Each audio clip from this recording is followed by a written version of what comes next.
함께 공동체 고백 올려드리도록 하겠습니다.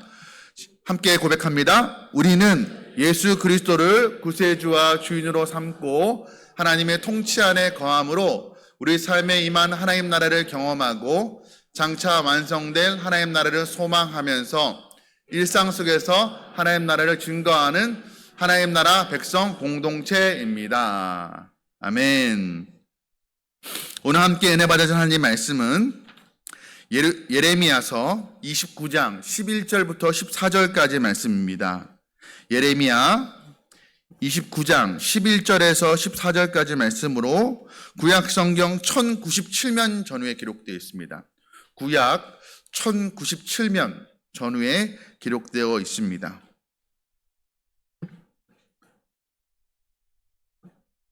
우리 찾으신 줄 알고 함께 한 목소리를 봉독합니다. 여호와의 말씀이니라. 너희를 향한 나의 생각을 내가 아나니 평안이요 재앙이 아니니라. 너희에게 미래와 희망을 주는 것이니라. 너희가 내게 부르짖으며 내게 와서 기도하면 내가 너희들의 기도를 들을 것이요 너희가 온 마음으로 나를 구하면 나를 찾을 것이요 나를 만나리라. 이것은 여호와의 말씀이니라. 나는 너희들을 만날 것이며 너희를 포로된 중에서 다시 돌아오게 하되 내가 쫓아 보내었던 나라들과 모든 곳에서 모아 사로잡혀 떠났던 그곳으로 돌아오게 하리라. 이것은 여호와의 말씀이니라. 아멘. 오늘 읽은 말씀 가지고 절망이 소망이 되는 은혜라는 제목으로 하나님 말씀 함께 나누고자 합니다. 요즘 젊은이들 사이에 많이 쓰는 단어가 있습니다. 요즘에는 그 문장이나 어구를 줄여서 줄임말로 하죠.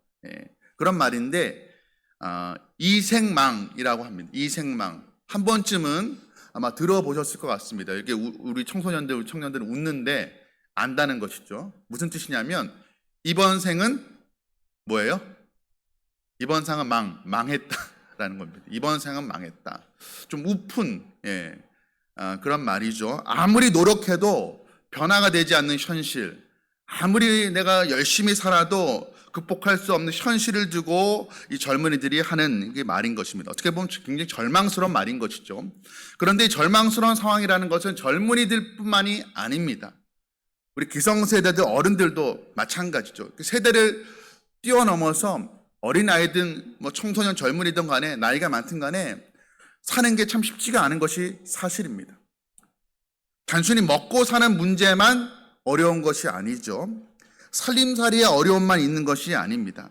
물론 먹고 사는 문제가 경제적인 그 어려움이 우리에게 크지만 그러나 적어도 이 자리에 예배하는 우리 그리스도인들 가운데 그것보다 더 큰 문제는 어려움은 무엇이냐면 바로 신앙적인 열등감입니다.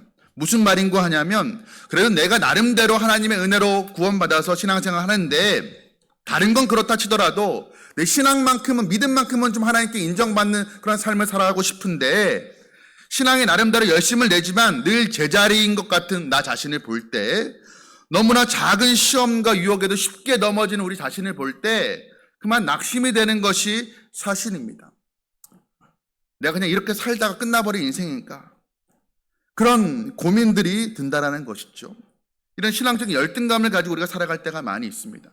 신앙뿐만 아니라 우리의 생활도 삶도 참 힘든 것이 사실입니다. 그런 상황 가운데 있는 우리에게 오늘 하나님께서 예레미야 선지자를 통하여서 하시는 말씀입니다. 11절 말씀입니다. 여호와의 말씀이니라. 너희를 향한 나의 생각을 내가 아나니 평안이요 재앙이 아니니라. 너희에게 미래와 희망을 주는 것이니라. 너희를 향한 나의 생각이 있다라는 거예요. 이 생각을 보면 영어 성경을 보면 계획이라고 되어 있습니다. 플랜이라고 되어 있어요. 그러니까 너희를 향한 나의 계획이 있다라는 거예요. 우리 인생을 향한 하나님의 계획이 있다라는 것입니다. 이 미리 예비한 것이 있다라는 것입니다. 그것이 무엇이냐면 마침내 평안, 샬롬을 주려 하는 것이다. 너희를 해롭게, 해하게 하려는 것이 아니다. 너희에게 희망과 소망과 미래를 주려 하는 것이 너희를 향한 내 계획이다 라고 말씀하시는 것입니다. 여러분, 이 말씀을 받는 대상이 누구입니까? 이 말씀은 누구에게 지금 하시는 말씀인 것이죠? 1차적으로는 이스라엘 백성들입니다. 이스라엘 백성들 지금 어떤 상황 가운데 있습니까? 우상 숭배하다가 징계를 받아서 나라가 망하게 되고 멸망당하여서 바벨론으로 포로로 잡혀간 그 이스라엘 백성들에게 하시는 말씀인 것입니다. 너희가 지금 힘들지만 징계를 당하고 있지만 그러나 심판이 끝이 아니라고, 심판이 목적이 아니라고, 반드시 너희를 다시 돌아오게 할 것이라는 하나님의 약속의 말씀인 것입니다. 우리가 오늘 11절부터 14절까지의 말씀을 읽었는데 비교적 이 짧은 네 구절에 여호와의 말씀이냐라는 단어가 굉장히 반복되어 있습니다. 무슨 뜻이에요? 지금 내가 하는 이 말은 여호와의 말씀, 나의 말씀이야. 내가 하는 말이니까 반드시 지켜질 거야 라는 그런 말씀을 강조하고 있는 것입니다. 내가 하는 말은, 내가 뱉은 말은 반드시 지킬 터이니 너희는 지금 포로로 잡혀가는 이 상황, 또 이 열등감, 거기에 사로잡히지 말고 내가 하는 내 말에 귀 기울여라. 내가 반드시 지킨다. 여호와의 말씀이니라 지금 약속하고 계시는 것입니다. 그런데 지금 이 말씀을 듣는 사람들의 상황은 참 그렇지가 못하죠. 미래와 희망과 소망을 이야기할 만한 상황이 아닙니다. 여러분 생각해 보십시오. 나라 잃고 포로로 붙잡혀 갔습니다.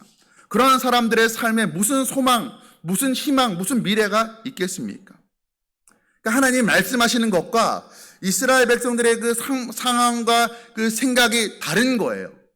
여러분 우리가 살아가다 보면 그럴 때가 있지 않습니까? 하나님의 말씀과 내 생각이 다를 때가 있어요. 하나님의 생각과 우리의 생각이 다를 때가 있습니다. 그때가 중요합니다. 하나님의 생각과 우리의 생각이 다를 때 우리는 내 생각을 내려놓고 하나님의 생각, 하나님의 말씀을 붙들어야 하는 것입니다. 하나님께서 뭐라고 말씀하십니까? 이사야에서 55장 8절과 9절 말씀 우리 같이 한번 읽어보도록 하겠습니다. 이는 내 생각이 너희의 생각과 다르며 내 길은 너희의 길과 다름이니라. 여호와의 말씀이니라. 이는 하늘이 땅보다 높음같이 내 길은 너희의 길보다 높으며 내 생각은 너희의 생각보다 높음이니라. 뭐라고 말씀하고 있습니까?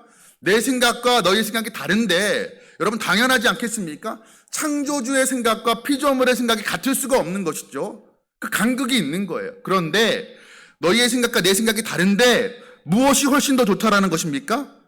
하나님의 생각이, 하나님이 제시하시는 길이 훨씬 더 좋다라고 하나님께서 말씀하시는 것입니다.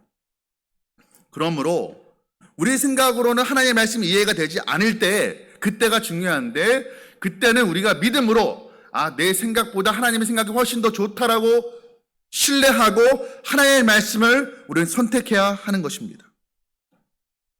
그런데 오늘 우리 읽은 본문 말씀 보면 11절의 말씀을 보면 하나님께서 지금 당장이라도 이스라엘 백성들을 포로된 땅에서 구원하여서 다시 본국으로 예루살렘으로 돌려보내실 것처럼 말씀하시는데 사실은 그게 아니에요. 지금 당장 이스라엘 백성들의 문제 해결받고 싶어 하죠. 지금 당장 빨리 포로 생활을 마치고 고향 땅으로 돌아가길 원합니다. 그런 이스라엘 백성들에게 하나님께서 하시는 말씀이 무엇입니까? 우리가 오늘 읽었던 본문의 앞에 부분에 4절부터 6절까지의 말씀을 보면 이렇게 기록되어 있습니다. 만군의 여호와 이스라엘의 하나님께서 예루살렘에서 바벨론으로 포로 잡혀 가게 한 모든 포로에게 이와 같이 말씀하시느니라. 뭐라고 말씀하시냐면 의외의 말씀을 하십니다. 너희는 집을 짓고 거기에 살며. 어디에 집을 지으라는 거예요? 포로로 붙잡혀 간 그 포로된 땅, 바벨론 땅에, 적국의 땅에 아예 눌러 살 것처럼 집을 지으라는 거예요. 거기 살며 텃밭을 만들고 그 열매를 먹으라. 심지어 뭐라고 말씀하시는가 보면 6절 말씀 보면 아내를 맞이할 자녀를 낳으며 너희 아들이 아내를 맞이하여 너희 딸이 남편을 맞아 그들로 자녀를 낳게 하며. 무슨 말인고 하냐면 지금 바벨론 땅에서 금방 나오지 않을 것이라는 거예요. 금방 당장이라 나온다면 거기서 집 짓고 살면 안 되죠. 텃밭 가꾸면 안 되죠. 결혼하면 눌러 살면 안 됩니다. 그런데 너희가 마치 거기서 오래 살 것처럼 하나님께서는 거기서 결혼 생활하고 집 짓고 일하며 살아 이렇게 말씀하시는 거예요. 이스라엘 백성들이 기대했던 말씀이 아니었습니다. 하나님께 결정적으로 하시는 말씀 10절의 말씀입니다. 여호와께서 이와 같이 말씀하시니라. 바벨론에서 70년이 차면 내가 너희를 돌보고 나의 선한 말을 너희에게 성취하여 너희를 이곳으로 돌아오게 하리라. 언제 돌아오게 하시겠다고요? 70년이 차면. 이스라엘 백성들이 들었을 때 기가 막힐 이 소리였습니다. 하나님 지금 당장 옮겨주셔야죠. 지금 당장 우리를 구원해 주셔야죠. 한 70년이 7년도 아니고 70년이 말이 되는 소리입니까? 탄탄히 절로 나올 그런 말씀이었습니다. 하나님께서 너희를 향한 내 생각인 계획이 있는데 재앙이 아니란다. 미래와 희망과 소망을 주실 것이란다. 이렇게 말씀하시는데 그러면서 하시는 말씀이 그런데 70년은 바벨론 땅에서 보내야 돼 라고 말씀하시는 거예요. 여러분 이렇게 말씀하시는 하나님의 그 표정을 우리가 한번 상상해 보길 원합니다. 하나님 얼굴이 없으시지만 표정이 없으시지만 어떤 느낌으로 말씀하셨을까요? 야 너희들 나한테 우상 숭배하고 죄 지은 게 있으니까 70년 동안 그래도 벌은 받아야지. 그렇게 무서운 표정으로 말씀하셨을까요? 아니면 안타까운 표정으로 긍휼히 여기는 그 마음으로 하나님께서 말씀하셨을까요? 여러분 지금 당장이라도 이스라엘 백성들이 포로된 땅에서 풀려나서 고향 땅으로 돌아가서 거기서 성전 다시 세우고 거기서 예배하기를 바라는 것이 가장 바라는 사람은 누구냐면 이스라엘 백성들이 아니라 바로 하나님이세요. 하나님이 누구보다도 심지어 이스라엘 백성들 그 당사자들보다도 더 이스라엘 백성들이 빨리 고향 땅으로 돌아와서 하나님께 예배하기를 바라시는 분이 우리 하나님이세요. 그런데 왜 지금 당장 이스라엘 백성들을 바벨론 땅에서 빼내어 오지 않으시고 왜 70년이라는 긴 세월을 그 땅에서 보내게 하시는 것일까요? 이유가 있습니다. 우리가 오늘 읽었던 29장, 그 바로 앞장 28장 말씀 보면 하나냐라는 거짓 선지자가 나옵니다. 그런데 그 거짓 선지자가 예레미야와는 다른 말씀을 하고 있는 거예요. 예레미야 선지자는 70년을 그 땅에서 보내야 된다고 말하고 있는데 하나냐는 야 너희들 2년만 고생하면 돼. 2년만. 이스라엘 백성들이 듣고 싶어하는 말씀이었죠. 그러나 그건 하나님의 말씀이 아니었습니다. 거짓 선지자의 입에서 나오는 거짓말이었어요. 인간적인 생각이었다라는 것입니다. 그럼 왜 하나님 70년이라는 세월을 그 이방 땅에서 보내게 하신 것일까요? 그들이 하나님의 백성들이 범죄하고 우상 섬기고 했던 그들이 다시금 영적으로 정화되는데 시간이 필요했던 것이었습니다. 잃어버린 하나님을 향한 그 사랑과 소망과 믿음을 회복하는데 일정 시간의 어떤 연단의 시간이 필요했던 것이었습니다. 그것이 바로 하나님의 계획이었던 것이에요.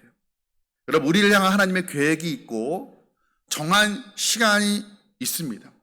그렇다면 우리가 그 정한 시간을 소중히 여기고 그 시간 안에서 우리가 할 수 있는 일, 우리가 해야 되는 일들을 우리는 하면서 살아가야 하는 것입니다. 집을 짓고 텃밭을 일구고 주어진 일에 최선을 다하며 살아가야 하는 것입니다. 왜 그렇게 살아가야 됩니까? 그 땅이 예루살렘 땅이 아닙니다. 이방 땅이에요. 내가 원하는 땅이 아니에요. 고난의 땅입니다. 그러나 그 상황 속에서 낙심하지 말고 우리는 주어진 일상을 살아가야 되는 것입니다. 왜 그렇죠? 하나님의 약속이 있기 때문에 그렇습니다. 하나님의 약속이 무엇입니까? 내가 너를 향한 계획이 있단다. 지금은 잠시 고난당하지만 그러나 이것이 너희를 향한 내 본뜻이 아니고 내가 반드시 너희를 다시 새롭게 하여서 너희를 나를 예배하는 하나님의 백성으로 세우리라는 하나님의 약속이 있기 때문에 그때를 기다리면서 주어진 일상에 최선을 다하며 살아가야 한다는 것입니다. 그렇다면 이 하나님 말씀 앞에 우리가 어떻게 반응해야 될까요? 하나님께서 우리가 해야 될 일을 우리에게 말씀해 주십니다. 12절과 13절 말씀이에요. 12절 13절 말씀 우리 같이 한번 읽습니다. 너희가 내게 부르짖으며 내게 와서 기도하면 내가 너희들의 기도를 들을 것이요 너희가 온 마음으로 나를 구하면 나를 찾을 것이요 나를 만나리라. 아멘. 여러분 정한 때 70년의 그 하나님 정한 시간이 있습니다. 그 정한 때에 그런데 우리가 해야 될 일이 있는데 무엇이냐면 하나님께 부르짖어 기도하는 것이라고 말씀하고 있는 거예요. 기도하면 너희 기도를 들을 것이요 13절에 너희가 나를 구하면 나를 찾을 것이요 나를 만나리라. 여러분 기도하는데 어떤 기도를 하는 거예요? 하나님 이 빨리 고생의 때가 빨리 끝나게 해주세요. 그런 기도가 아니라는 거예요. 이스라엘 백성들이 지금 가장 고통스러운 것이 무엇이냐면 이방 땅에 살아가는 것도 고통이지만 그들에게 가장 고통스러운 것은 무엇이냐면 하나님께 버림받았다라는 그런 마음이에요. 아, 우리가 이제 하나님과의 관계가 완전히 끊어졌구나. 하나님의 택함 받은 선민이었는데 이제는 우리가 완전히 버림받았구나. 하나님과의 관계가 끝났구나라는 그것 때문에 그들이 더 고통스러워했다라는 것이에요. 그런데 그 가운데 너희가 부르짖으면 나를 다시 찾으면 나를 만나리라. 기도할 때 이 문제 해결되게 해주세요, 저 문제 해결되게 해주세요가 아니라 내가 하나님을 잃어버린 것 같습니다. 내 죄 때문에 하나님과 관계가 끊어진 것 같습니다. 그러나 나를 긍휼히 여기셔서 하나님 나를 다시 만나 주십시오. 내게 찾아와 주십시오. 끊어진 관계가 다시 회복되게 해 주십시오라고 기도할 때, 그렇게 찾을 때 하나님께서 내가 내 얼굴 너에게 보이리라, 내가 너희를 다시 만나 주리라, 너희가 나를 찾으리라, 이렇게 말씀하고 계시는 것입니다. 비록 지금 눈앞에 이스라엘 백성들의 눈앞에 펼쳐진 그 상황이 너무 안타깝지만, 그러나 너희가 나를 다시 구하면 내가 다시 너희를 만나 주리라. 그러니 낙심하지 말아라. 하나님께서 말씀하고 계시는 것입니다. 이 절망의 순간에 그렇게 하나님께서 말씀하시는 것처럼 기도했던 한 사람이 있습니다. 우리가 잘 아는 히스기야 왕이에요. 죽을 병에 걸렸어요. 그가 식음을 전폐하고 벽을 향해서 기도했을 때, 하나님께 부르짖었을 때 하나님께서 은혜를 베푸셔서 15년이나 더 살게 해주십니다. 그때 히스기야가 했던 위대한 고백입니다. 이사야서 38장 17절 말씀 우리 같이 함께 읽겠습니다. 보옵소서, 내게 큰 고통을 더하신 것은 내게 평안을 주려 하심이라. 주께서 내 영혼을 사랑하사 멸망의 구덩이에서 건지셨고 내 모든 죄를 주의 등 뒤에 던지셨나이다. 아멘. 내게 큰 고통을 더하신 것은, 큰 고통이 뭐예요? 죽을 병에 걸렸던 것, 그걸 말하는 거예요. 그런데 그가 기도를 통해서 낫고 나니까 그가 하는 고백이, 이 죽을 병에 걸렸던 것은 내게 평안을 주시려 했던 것이구나, 그가 깨닫게 되었던 것입니다. 뿐만 아니라 그가 고백하는 것이 무엇입니까? 내 영혼을 사랑하사, 육신뿐만 아니라 영혼도 사랑하셔서 영혼을 멸망의 구덩이에서 건지셨고 내 모든 죄를 주의 등 뒤에 던지셨나이다. 내 영혼까지도 하나님께 치료하시고 구원해 주셨다라고 지금 고백하고 있는 것입니다. 언제 이런 고백을 하게 된 것입니까? 절망 중에서 우리가 붙들어야 될 유일한 참 소망 대신 하나님께 나아갔을 때, 그 하나님께 부르짖어 간구했을 때 하나님께서 히스기야로 하여금 이 위대한 고백을 하게 하신 것이었습니다. 그런데 우리가 이렇게 소망을 이야기한다 할지라도 현실이 참 쉽지가 않습니다. 이런 하나님의 말씀을 듣고도 그 다음날 아침에 일어나면 바벨론으로 나가야 돼요. 아침에 문을 열고 나가면 만나는 사람들, 바벨론 사람들입니다. 적국의 사람들이에요. 여전히 포로로 살아가야 되는 이 현실이 쉽지가 않습니다. 우리도 그렇죠. 말씀 듣고 주일에 나름대로 하나님의 은혜로 살아가겠다 다짐하지만 월요일날 나가서 마주하는 그 믿지 않는 사람들과의 그 만남 속에서 해결되지 않은 그 문제라는 그 현실 앞에서 우리가 참 힘들 때가 많이 있지 않습니까? 그런 우리의 현실을 하나님께서 모르시는 것이 아니에요. 그래서 하나님께서 안타까운 마음을 가지고 다시 한번 말씀하십니다. 14절 말씀이에요. 함께 읽겠습니다. 이것은 여호와의 말씀이니라. 나는 너희들을 만날 것이며 너희를 포로된 중에서 다시 돌아오게 하되 내가 쫓아보내었던 나라들과 모든 곳에서 모아 사로잡혀 떠났던 그곳으로 돌아오게 하리라. 이것은 여호와의 말씀이니라. 여러분 14절 말씀을 가만히 한번 보십시오. 앞 뒤에 반복되는 말이 무엇입니까? 이것은 여호와의 말씀이니라. 말씀 시작하기 전에 이것은 내 말이야. 말씀 끝난 후에도 이것은 내 말이야. 무엇이에요? 내가 하는 말, 이거 내가 반드시 지킬 거야 하는 말씀이에요. 내가 너희들을 반드시 만날 것이다. 다시 돌아오게 할 것이다. 라고 약속하고 계시는 것입니다. 여러분, 우리가 절망의 순간에서도 소망을 노래할 수 있는 이유는요, 괜찮아. 잘 될 거야. 조금만 참으면 될 거야. 잘 될 거야. 이런 어떤 근거 없는 낙관주의 때문이 아니에요. 이렇게 약속하시는, 이렇게 다시 한번 재차 내 말이기 때문에 너희는 내 말을 듣고 현실에 낭망할 것이 아니라 내 말을 듣고 다시 일어서라는 하나님의 말씀에 약속이 있기 때문에 우리는 절망 중에서도 소망을, 노래를 부를 수가 있는 것입니다. 우린 그런 사람들인 것이에요. 지난 주간에 조금 이른 휴가를 다녀왔습니다. 휴가 중에 저항이라는 기독교 뮤지컬을, 공연을 한 편 볼 기회가 있었어요. 어떤 내용이냐면 17세기, 18세기 초반의 배경으로, 프랑스를 배경으로 하는 그런 이야기인데, 위그노들은 그 당시에 이제 프랑스의 주 종교는 카톨릭이었습니다. 카톨릭에서 떨어져 나와서 이제 칼뱅의 영향을 받은 그 개신교인들이 프랑스에 많아지기 시작했어요. 근데 그 사람들을 위그노라고 합니다. 그런데 이 카톨릭으로부터의 그 핍박을 받았어요. 왜? 국왕이 카톨릭 교인이었기 때문에 핍박을 받았습니다. 그 핍박받은 사람들의 이야기를 그린 그 공연이었는데, 이 위그노들이요, 루이 14세 때 아주 극심한 핍박을 받게 됩니다. 그래서 예배당에서 이제 더 이상 모여서 예배드리지 못하게 돼요. 그래서 이들이 들판으로 숲속으로 나가서 몰래 예배를 드리게 됩니다. 한번 그림을 보여주세요. 이게 그 당시에 이제 예배드리는 이제 모습입니다. 보면 이제 많은 사람들이 위그노들이죠. 모여서 예배를 드리고 있는데 잘 보이지 않겠지만 사람들이 우산을 펴고 있어요. 그렇죠? 비가 와서 우산을 쓰고 있는 것이 아닙니다. 이따 설명을 드리겠는데, 그런데 저 높은 낭떠러지 꼭대기에 보면은 우측에 보면 한 사람이 우산을 쓰고 서 있는 사람이 보이죠? 이 사람은요, 어떤 사람일까요? 어떤 사람일 것 같아요? 네? 망을 보는 사람이에요. 네.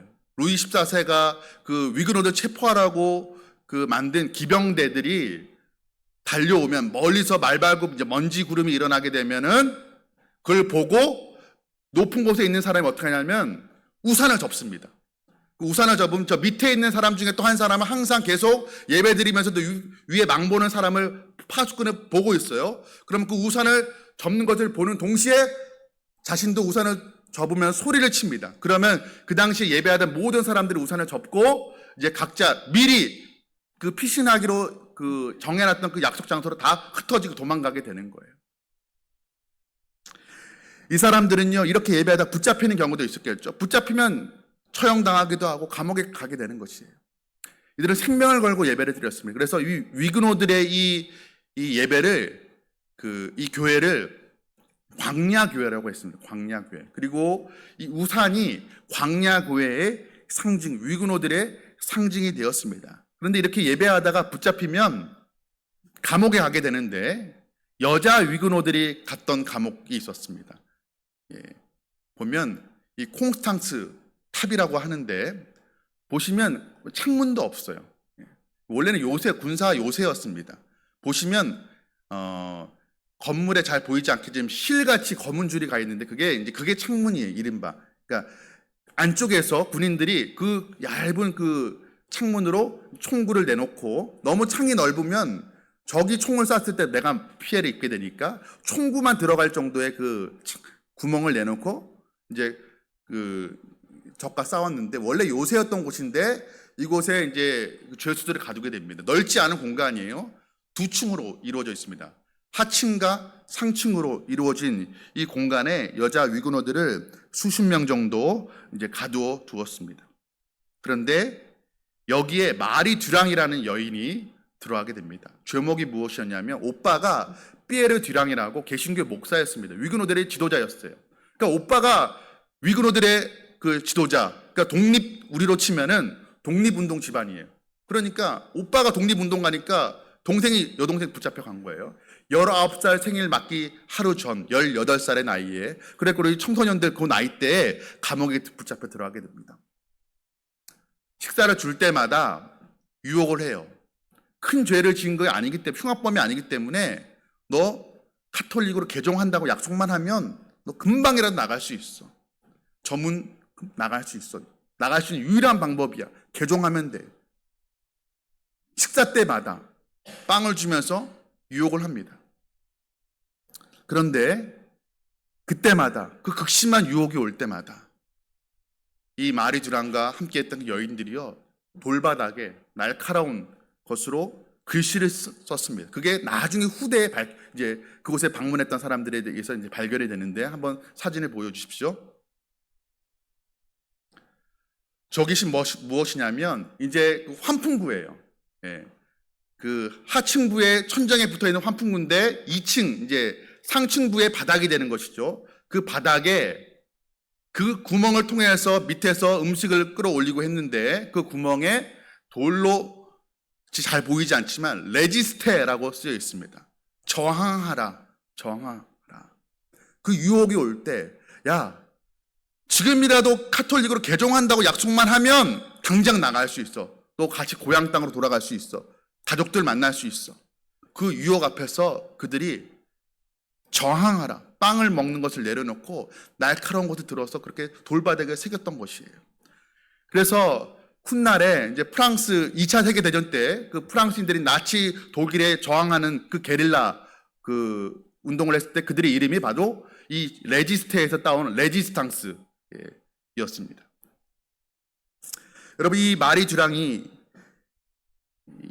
18살에 들어가서 그 차가운 감옥에서 감옥 생활이 왜 힘들지 않았겠어요? 어제까지만 해도 신앙의 동지였던 사람들이 그 극심한 핍박을 이기지 못해서 카톨릭으로 개종하고 그 두꺼운 철문을 열고 나가는 것을 볼 때 그도 뒤따라하고 싶은 마음이, 그 유혹이 왜 없었겠습니까? 그렇죠?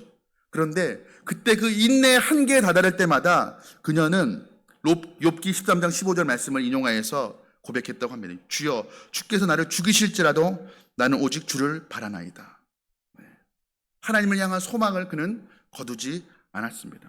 그리고 그 감옥 안에서 할 수 있는 일을 하게 됩니다. 심지어 감옥 안에 엄마가 임신 중에 들어와서 감옥 안에서 태어난 아이도 있었어요.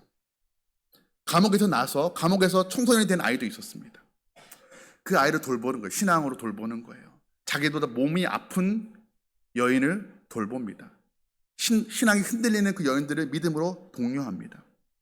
그리고 천장 그 환풍기에서 들어오는 한 줌의 그 햇빛을 의지하여서 성경 말씀을 읽습니다. 성경 말씀을 읽어줍니다.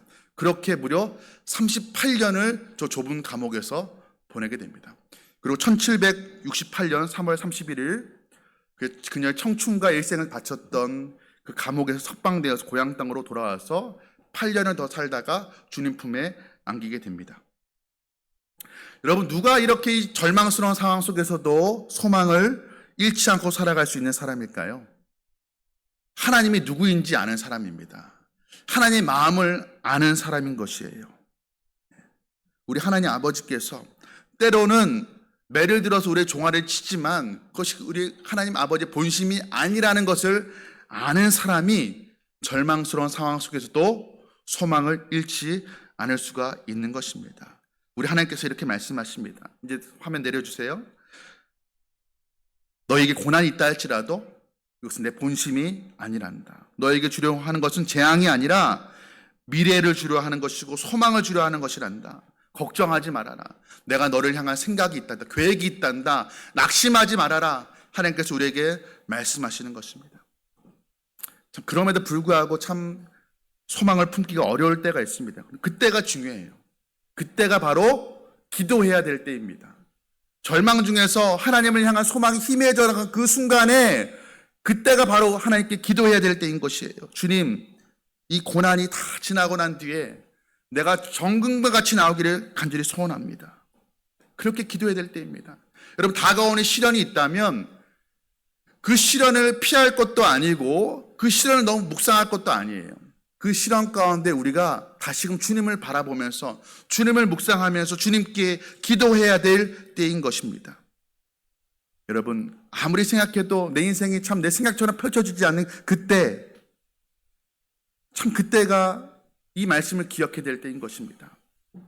너를 향한 내 계획이 있단다. 재앙이 아니란다. 미래와 희망이란다.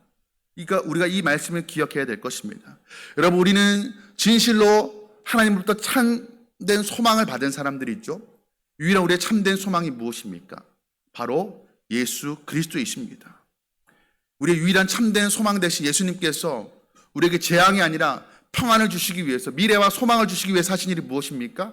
우리가 받아야 될 그 재앙을 예수님께 다 끌어안고 십자가에 오르셔서 죽으셨어요. 그리고 부활하셨습니다. 그 결과 우리에게 주어진 것이 재앙이 아니라 평안이 되게 된 것입니다. 여러분, 이것이 바로 절망이 소망이 되는 은혜인 것입니다. 예수 그리스도를 만난 사람에게만 주어지는 그 특별하고 놀라운 은혜인 것입니다. 여러분, 이 은혜를 누리는 저와 여러분들에게 간절히 소원합니다. 절망스러운 상황과 환경이 바뀌지 않는다 할지라도 너희를 향한 내 본심은 이것이 아니란다. 재앙이 아니란다.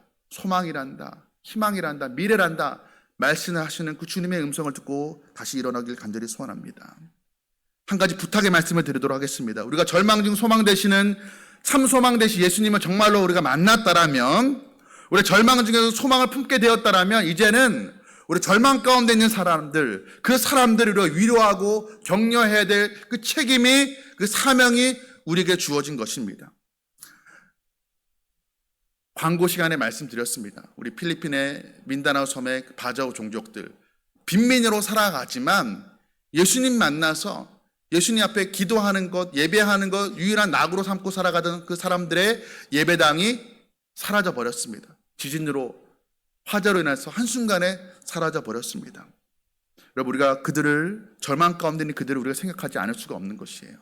우리가 그들을 떠올리면서 기도하고, 한 주간 기도하면서 다음 주간에 우리 특별헌금 우리가 함께 마음을 모을 때 꼭 동참해 주시길 부탁드립니다.